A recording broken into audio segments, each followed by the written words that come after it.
ओम शांति। 19 जनवरी 2022 आज के बाबा की साकार महावाक्य। बाबा कहते मीठे बच्चे कार्य व्यवहार करते बुद्धि योग एक बाप से लगा रहे। यही है सच्ची यात्रा। इस यात्रा में कभी भी थकना नहीं। प्रश्न है, ब्राह्मण जीवन में उन्नति के लिए किस बात का बल चाहिए? उत्तर है, अनेक आत्माओं की आशीर्वाद अर्थात दुआओं का बल ही उन्नति का साधन है।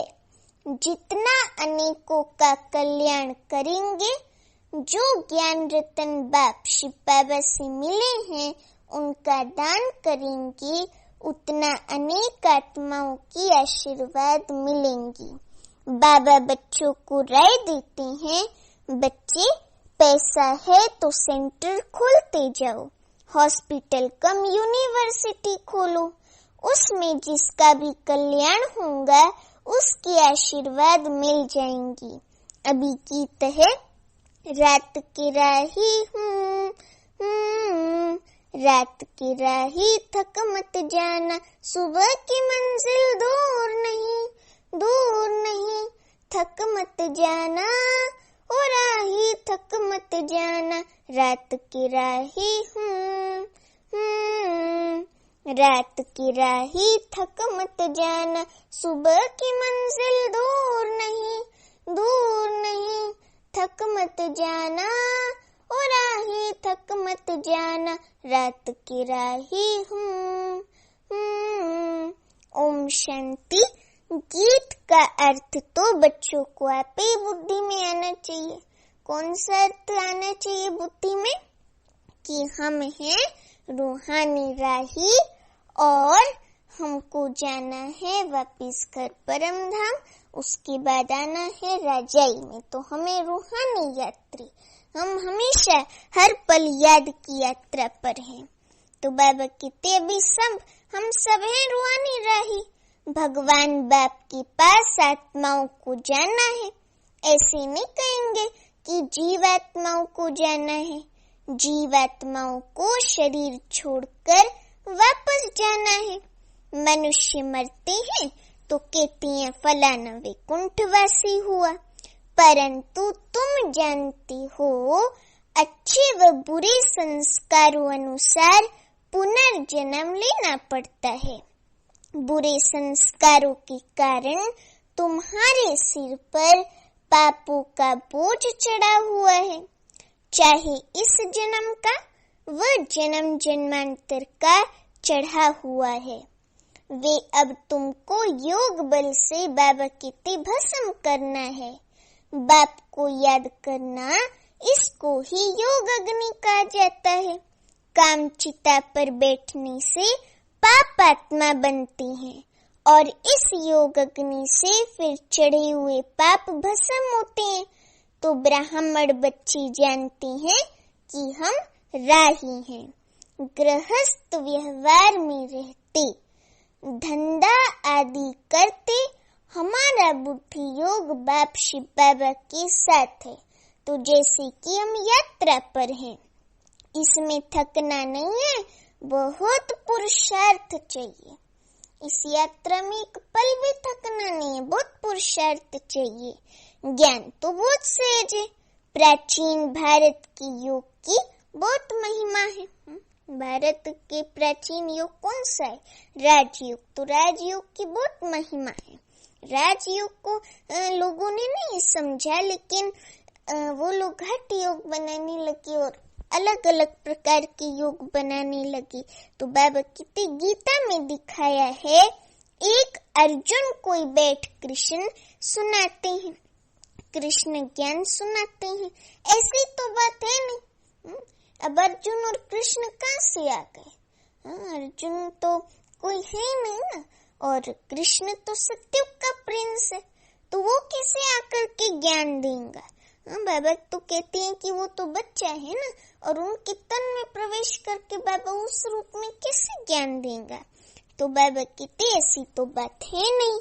ये तो मनुष्य से देवता बनना है, मनुष्य से बाबा कहते देवता बनना है और पांडव सेना है जरूर।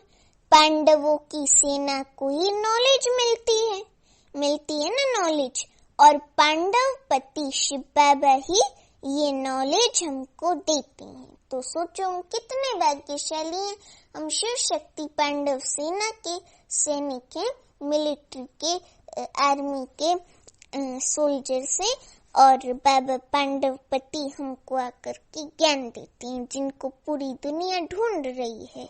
तो बाबा कहते मनुष्यों को कुछ पता नहीं है, आगे चलकर बहुत लोग कहेंगे। बरोबर गीता के भगवान ने 5000 वर्ष पहले ज्ञान दिया था ना ज्ञान, परंतु ये पता नहीं है कि किसने दिया था। कल्प की आयु का भी पता नहीं है, अपनी अपनी मत देते रहते हैं। गांधी गीता, टैगोर गीता, अंदर में नाम लिख देते हैं, अंदर में नाम यही डालते हैं, कृष्ण भगवान वाच अर्जुन प्रति, लड़ाई भी दिखाते हैं, परंतु लड़ाई की बात है नहीं। अब कोई लड़ाई थोड़ी होती है, तो बाबा कहते परंतु लड़ाई की बात है नहीं, यहाँ तुम्हारी है योग बल की बात। उन्होंने नाम लगा दिया है लड़ाई का, जैसे चंद्रवंशी राम को बाण आदि दिए हैं।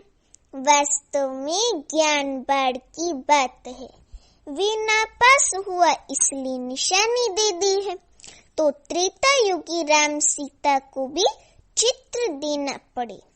बाबा बच्चों को समझाते कि घराने होते हैं ना, सूर्यवंशी घराना, चंद्रवंशी घराना।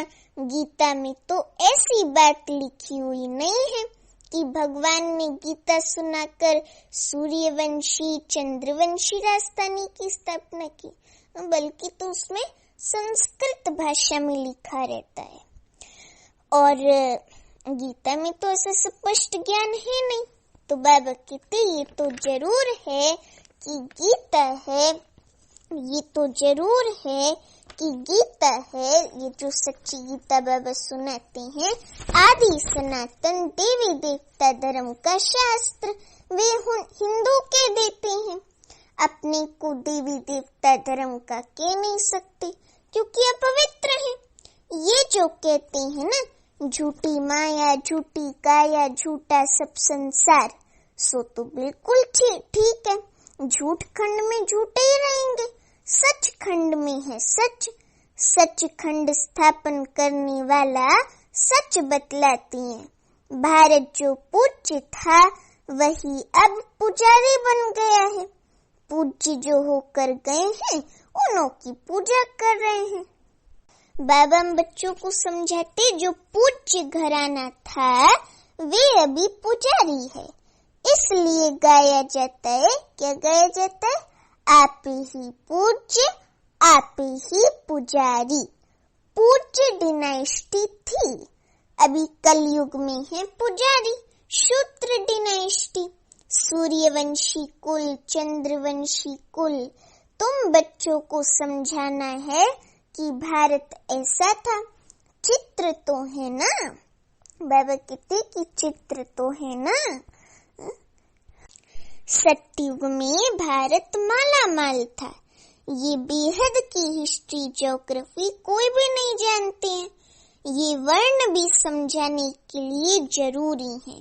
हम ब्राह्मण हैं, ऊंचे ते ऊंचे, इसको कहेंगे नया ऊंच वर्ण। जब शादी करते हैं तो भी कुल को देखते हैं ना, तो तुम्हारा कुल बहुत ऊंचा है, हमारा है ब्राह्मण कुल, हमारा कुल बहुत ऊंचा है और हम उस कुल के कुलभूषण है, ब्राह्मण कुलभूषण। तो हमें अपनी चलन पे, अपने व्यवहार पे, अपने संस्कारों पे, अपनी हर चीज पे एक एक सेकंड में चेकिंग करनी है। और हमें ये भी स्मृति रखनी है कि हम वर्ल्ड की स्टेज पे, पूरा वर्ल्ड हमको देख रहा है, तो हमारी चलन एकदम रॉयल देवताओं जैसी बाप समान स्वतः बन जाएगी और हम बाप समान बन जाएंगे। क्योंकि दादियों ने भी तो यही स्मृति रखी ना, जैन की दादी ने भी ये स्मृति रखी दादी जानकी जी ने कि मैं वर्ल्ड की स्टेज पे हूँ।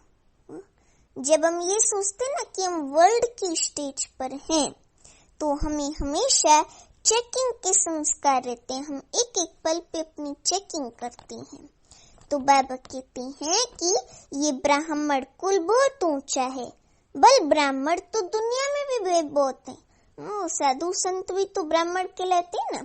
तो बाबा कहते वे भी बहुत हैं, परंतु संगम पर ब्रह्मा की संतान ब्राह्मण कुल होता है, वह ये नहीं जानते। ये नई बात है ना।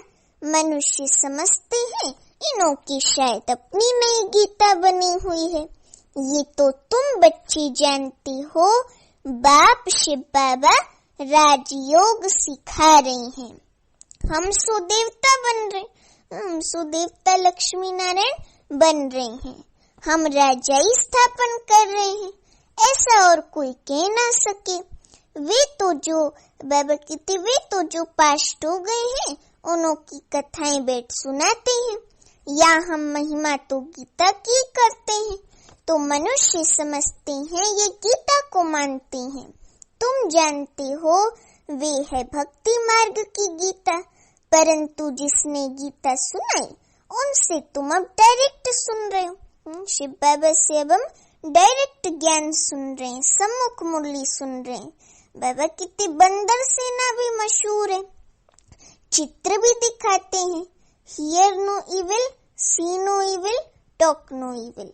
अब 3 बंदर दिखाए ना, वहाँ कहाँ है वो गांधी जी का कुछ भवन ऐसे कहीं गुजरात में से है, तो वहाँ पे 3 बंदर दिखाए हैं, hear no evil, see no evil और टॉक नो इविल। अब टॉक में बंदर का मुंह पे हाथ दिखा दिया है, सी पे उसका हाथ आंख पे दिखा दिया है, और हियर पे ना कान पे दिखा दिया है। अब बाबा कहते बंदर को तो ये नहीं कहेंगे, जरूर मनुष्य के लिए होगा। भल सूरत मनुष्य की है, परंतु सीरत किसकी है? सीरत मनुष्य की नहीं है, सीरत बंदर की है सूरत ऊपर से मनुष्य की, लेकिन अंदर के संस्कार मनुष्य के बंदर जैसे, बंदर मिसल।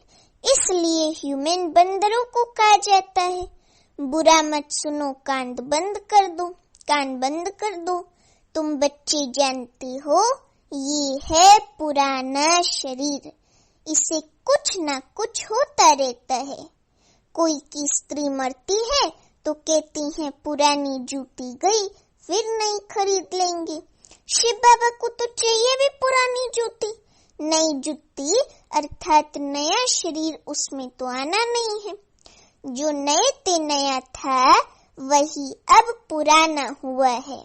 बाबा कहती हैं नंबर 1 में 84 जन्म इसने लिए हैं, ब्रह्मा बाबा ने, है ना। जो नंबर 1 पावन सर्व गुण संपन्न है, उनको भी पतित बनना पड़े तब फिर पावन बने। 84 जन्मों का हिसाब है ना। बाबा कहते आप ही पूज्य, आप ही पुजारी। वही श्री नारायण जब खुद पुजारी बनते हैं तो नारायण की बैठ पूजा करते हैं। वंडर है ना, पिछाड़ी के जन्म में भी लक्ष्मी नारायण की पूजा करते थे, परंतु देखा लक्ष्मी दासी बन पांव दबा रही है तो वे अच्छा नहीं लगा, वो चित्र अच्छा नहीं लगा, तो लक्ष्मी का चित्र उड़ाकर सिर्फ नारायण का रखती है। नारायण को आराम से बैठा हुआ दिखाया, विश्राम करते हुए। अब ऐसे थोड़ी हो सकते कि लक्ष्मी उसका पांव दबाएंगी। लक्ष्मी कोई दासी है क्या उनकी? तो बाबा कहते वे चित्र पसंद नहीं आया। वही आत्मा फिर पुजारी से पूज्य बनती है। तत्वम सिर्फ एक तो नहीं होगा ना। सतयुग में बच्चे पैदा होंगे तो वे भी प्रिंस प्रिंसेस होंगे ना। अब तुम बच्चों का बाप शिव बाबा श्रृंगार कर रहे हैं वापिस ले चलने के लिए। जानते हो कि हम स्वर्ग के मालिक बन रहे हैं। पुनर्जन्म सतयुग में मिलेगा। अब स्थापना हो रही है। तुम जानती हो कि बरोबर ऐसा अटल अखंड सुख शांति का राज्य था। तुम कोई को भी ये समझा सकते हो कि हम राजयोग प्रैक्टिकल में सीख रहे हैं। बाबा कहते हैं कि कोई कहते हैं कि फलाने संत के पास गए, हमको बहुत शांति मिली, परंतु ये तो हुई अल्पकाल क्षण भंगुर की शांति, है ना, करके 10-20 को मिलेगी। यहाँ तो दुनिया का सवाल है। सच्ची शांति तो सत्युग में ही रहती है। सत्युग में सुख शांति सब होते हैं ना। जो सयाने बच्चे हैं वे कल्प पहले मुआफिक अपना पुरुषार्थ कर रहे हैं। कई नई गोपिकाओं को घर बैठे एक बार ज्ञान मिलता है तो खुशी का पारा चढ़ जाता है। कल एक युगल बाबा के पास आया, उस समय को युगल आए होंगे, तो बाबा कहते कि कल एक नया युगल बाबा के पास आया। कल एक युगल बाबा ने समझाए, बच्चे तुम बाप से बेद का वर्षा न लेंगे, आधा कल्प नरक में गोते खाकर दुखी हुए हो, अब एक जन्म विष छोड़ नहीं सकते हो, स्वर्ग का मालिक बनने के लिए पवित्र नहीं बनेंगे। तो बोला है तो डिफिकल्ट। बाबा ने कहा, काम चिता पर बैठने के लिए जिस्मानी ब्राह्मण ने तुम्हारा हथियाला बांधा, अब तुम ज्ञान चिता पर बैठ स्वर्ग के महाराजा महारानी बनो। तो कहा आपको सहायता देनी पड़ेगी। बाबा ने कहा, शिव बाबा को याद करते रहेंगे तो जरूर सहायता मिलेंगी। बोला हाँ याद करूंगा। झट बाप से हथियाला बांधा, अंगूठी भी पहनी। देखो बाबा बाप है ना, तो बाबा हम बच्चों से अपनी बात भी शेयर कर रहे हैं कि कल हथियाला बांधा, अंगूठी भी पहनी। ये बाप दादा है ना, बेहद का बाप कहती हैं, बच्चे तुम पवित्र नहीं बनोगे तो स्वर्ग में भी नहीं चल सकेंगे। ये अंतिम जन्म पवित्र नहीं बनने से तुम राजाई खो बैठेंगे। इतना थोड़ा समय भी तुम पवित्र नहीं बन सकते हो। बाबा तुम्हारा, शिव बाबा ज्ञान योग से हमारा श्रृंगार कर रहे हैं। क्या कर रहे हैं? श्रृंगार कर रहे हैं। तुम ऐसे लक्ष्मी नारायण बन जाते हो। अगर बाप का नहीं माना तो समझेंगे, बाबा कहते अगर बाबा का नहीं माना, बाबा की बात नहीं मानी तो समझेंगे इन जैसा महामूर्ख दुनिया में कोई नहीं है। बाबा कहते ना मूर्ख देखने हो तो यहाँ आके देखो। तो बाबा कहते अगर बाबा का बात नहीं माना, बाबा की कोई बात नहीं मानी, बाबा की श्रीमत नहीं मानी, तो उन जैसा महामूर्ख दुनिया में कोई नहीं है। एक होते हैं हद के मूर्ख, दूसरे होते हैं बेहद के मूर्ख, हद से भी परे। यहाँ पर ऐसे नहीं बैठ सकते जो वायुमंडल को खराब करें। हंस मंडली में मलच्छ बैठ न सके। बाप कितना श्रृंगार कर लक्ष्मी नारायण जैसा बनाते हैं, और माया फिर बिल्कुल कंगाल वर्थ नॉट ए पेनी बना देती है। वर्थ नॉट अ पेनी बना देती है। भल कोई के पास 50 करोड़ है तो भी वर्थ नॉट ए पेनी है। संस्कारों से तो वर्थ नॉट ए पेनी है ना, क्योंकि ये सब तो भस्म होना है। ये 50 करोड़, ये धन वन सब तो भस्म होना है ना। साथ में तो सच्ची कमाई ही चलेगी, आत्मा के पुण्य कर्म यही सब चलते ना साथ में।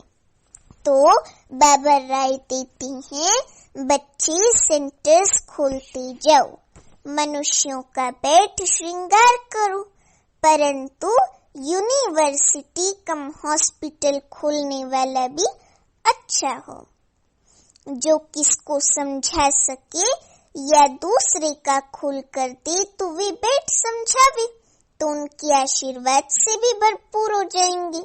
बल तो मिलता है ना, 21 जन्म के लिए फायदा है। ऐसा कोई होगा जो बाप की श्रीमत पर ना चले? ऐसा तो कोई नहीं हो सकता ना। तो बाबा कहते कि कदम कदम पर बाप की श्रीमत पर चलना चाहिए। विघ्न तो पड़ेंगे ही। बांधेली गोपी गोपिकाओं पर कितने सितम होते। इसमें निर्भय होना होता है, इसमें जस्ती भी इन परिस्थितियों में भय नहीं होना चाहिए, क्योंकि बाबा ने 69 की एक मुरली में कहा कि कुमारियों में मुख्य गुण होना चाहिए निर्भयता का। तो कुमारियों को कोई भी परिस्थिति है ना, माताओं बहनों को, कुमारियों को या भाइयों को भी, तो उसमें निर्भय रहना है, क्योंकि भय जो है ना वो अंदर में कमजोरी लाता है, तो इसलिए निर्भय होना है। बाप की महिमा है निर्भय निर्वैर अकाल मूरत अजूनी से बम, हमारा कोई से वैर नहीं, निर्वैर। बाप श्रृंगार कराती हैं तो उनकी सर्विस स्वीकार करनी चाहिए। बाबा क्यों नहीं हम आपकी श्रीमत पर चलेंगे, हमारा तो इसमें बहुत कल्याण है, हमारे पीछे बच्चों आदि का भी कल्याण है। बाबा कहते हैं कि हर एक को सच्ची यात्रा पर चलने का रास्ता बताना चाहिए, सबको सच्ची यात्रा पर चलने का रास्ता बताना चाहिए।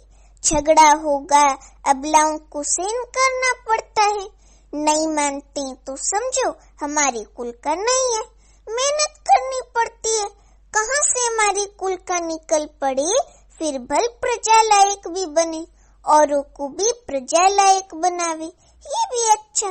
प्रजा भी तो बनानी है ना, मनुष्य से देवता बनाना ये कार्य बाप शिव बाबा के सिवाय कोई कर नहीं सकता। तुम ब्राह्मण हो ऊंचते ऊंच, वे हैं नीचते नीच, तुम हंस वे बगुले, तो जरूर झगड़ा होगा, अत्याचार होंगे। माया रावण ने, बाबा हम बच्चों को कहते कि माया रावण ने सबको बर्बाद कर दिया है, बाप आकर आबाद करते। देखो शब्दों का कंट्रास्ट भी कितना अच्छा है ना, माया रावण ने आकर बर्बाद कर दिया है और बाबा आबाद करते हैं, सॉल्वेंट बनाते हैं। पिछाड़ी में बादशाही तुम्हारी होंगी, लड़ाई के बाद भारत माला माल बनता है। वे तो जानते नहीं कि इस महाभारी लड़ाई के बाद ही भारत क्या बनता है, स्वर्ग बनता है, समझे। तो अब बच्चों को बहुत अच्छा पुरुषार्थ करना है, भाषण भी रिफाइन करना चाहिए, शंख ध्वनि करनी है, नहीं तो कहेंगे इनके पास शंख नहीं है, बल कमल फूल समान है, चक्र भी है परंतु शंख नहीं है। बाबा कहते ज्ञानी तो आत्मा ही मुझे प्रिय है। इस बात को बच्चों को अंडरलाइन कर लेना चाहिए कि बाबा को ज्ञानी तो आत्मा ही प्रिय है, ज्ञानी तो आत्मा और योगी तो आत्मा। तो गोपियां भी मुरली पर मस्त होती थी, ऐसे दिखाते हैं ना कि मुरली की तान सुनते ही तो कृष्ण की बांसुरी वाली मुरली दिखाते हैं, तो मुरली की तान सुनते ही गोपियां अपना रोटी बनाना, घर पर देखना, सब काम छोड़ के आ जाती थी। ऐसे ही हम भी बाबा के प्यार में लवलीन हो जाते हैं ना। तो बाबा कहते कृष्ण ने तो मुरली नहीं सुनाई, ये है कृष्ण, श्री कृष्ण की आत्मा का अंतिम जन्म ब्रह्मा बाबा, जो चक्र लगाकर आई। अब इनको ब्रह्मा बाबा को नॉलेज मिली है ना। तुम जानते हो ये कैसी दुनिया, पुरानी दुनिया, ये है पुरानी दुनिया, इनको फारकती देनी है ना। अब तुम नई दुनिया के मालिक बन रहे हो, विनाश से पहले पुरानी दुनिया को फारकती देते हो। अगर फारकती नहीं देंगे तो नई दुनिया से योग भी नहीं लगेगा। रावणपुरी में 63 जन्म दुख भोगते हैं, अब इसको फारकती दे दो। बाबा कहते अब दुख को फारकती दे दो, देहे सहित जो कुछ भी है इन सभी को फारकती दो, फिर तुम अकेली आत्मा बन मेरे पास आ जाएंगे और उसके बाद राजधानी में आएंगे। बाबा कहते अच्छा मीठे मीठे सीखी लदे बच्चों प्रति माता पिता बाप दादा का याद प्यार और गुड मॉर्निंग। रूहानी बाप की रूहानी बच्चों को नमस्ते। अभी हम रूहानी बच्चों की रूहानी माता पिता बाप दादा को याद प्यार गुड मॉर्निंग और नमस्ते। अभी धारणा के लिए मुख्य सार। पहली पॉइंट है, ज्ञानी तू आत्मा बन, शंख ध्वनि करनी है। हर एक को सच्ची यात्रा सिखलानी है। अपनी प्रजा तैयार करनी है। दूसरी पॉइंट, बुद्धि से पुरानी दुनिया को फारकती देना है। नई दुनिया से बुद्धि योग लगाना है। निर्भय निर्वैर बनना है। अभी वरदान है, व्यक्त भाव की आकर्षण से परे अव्यक्त स्थिति का अनुभव करने वाले सर्व बंधन मुक्त भव। व्यक्त भाव की आकर्षण से परे अव्यक्त स्थिति का अनुभव करने वाले सर्व बंधन मुक्त भव। अभी वरदान का स्पष्टीकरण है, प्रवृत्ति में रहते बंधन मुक्त बनने के लिए संकल्प से भी किसी संबंध में, अपनी देह में और पदार्थों में फंसना नहीं। संकल्प में भी कोई बंधन आकर्षित ना करे, क्योंकि संकल्प में आएगा तो संकल्प के बाद फिर कर्म में आ जाएगा। इसलिए व्यक्त भाव में आते भी व्यक्त भाव की आकर्षण में नहीं आना, तभी न्यारी और प्यारी अव्यक्त स्थिति का अनुभव कर सकेंगे। अभी स्लोगन है, बाप के सहारे का अनुभव करना है तो हद के किनारों का सहारा छोड़ दो। का अनुभव करो। इसके लिए आज की पॉइंट है, परमात्मा प्यार में सदा लवलीन खोए हुए रहो तो चेहरे की झलक और फलक अनुभूति की किरणें इतनी शक्तिशाली होंगी जो कोई भी समस्या समीप आना तो दूर, लेकिन आंख उठाकर भी नहीं देख सकती। किसी भी प्रकार की मेहनत अनुभव नहीं होगी। अच्छा, ओम शांति।